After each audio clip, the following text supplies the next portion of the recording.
Le roi Mohamed VI donne à Mdirk le coup d'envoi officiel de la rentrée scolaire 2014-2015. L'information est en une du quotidien le matin.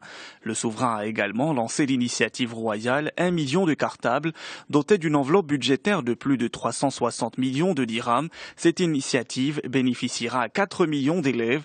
Objectif, donner une forte impulsion à la généralisation de l'enseignement fondamental. Toujours dans le matin, on s'intéresse à la rentrée sociale. Elle s'annonce très chaude, écrit le quotidien. Beaucoup d'indicateurs le confirment. Le journal évoque la multiplication des réunions et des meetings organisés par les différents syndicats. Nombre d'entre eux critiquent l'action du gouvernement, notamment en ce qui concerne le dialogue social ou encore la prise de décision unilatérale. La réforme des carrières de sable arrive, annonçant une aujourd'hui le Maroc. Les nouvelles dispositions du projet de loi sur l'exploitation des carrières ont été dévoilées mardi dernier devant les membres de la Commission des infrastructures, de l'énergie, des mines et de l'environnement à la Chambre des représentants. C'est un projet de loi très attendu. Il doit rendre la procédure d'autorisation plus transparente.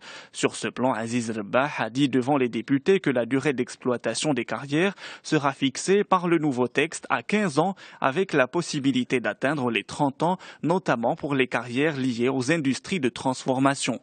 Autre sujet qui retient l'attention de la presse marocaine, le plan solaire. Les Échos nous parlent d'un coup de pouce chinois. L'entreprise Shanghai Electric prévoit un gigantesque investissement au Maroc dans le secteur des énergies renouvelables. Les détails de l'opération ne sont pas encore établis, écrit le journal, mais il s'agit d'un véritable coup de pouce au plan solaire marocain. L'appétit des investisseurs internationaux pour le secteur confirme la pertinence de la stratégie nationale en matière de promotion d'énergie renouvelable. Dans la presse française, Le Figaro revient sur l'adresse télévisée de Barack Obama. Le président américain s'est dit prêt mercredi à frapper les djihadistes en Syrie et à étendre les raids menés en Irak depuis un mois. Si vous menacez l'Amérique, vous n'aurez aucun refuge sûr, a lancé Barack Obama aux djihadistes de l'État islamique, précisant qu'il n'hésiterait pas à passer à l'action en Syrie. Une déclaration sans précédent. Le président a également précisé que l'organisation n'avait rien d'islamique car aucune religion n'encourage le massacre d'innocents.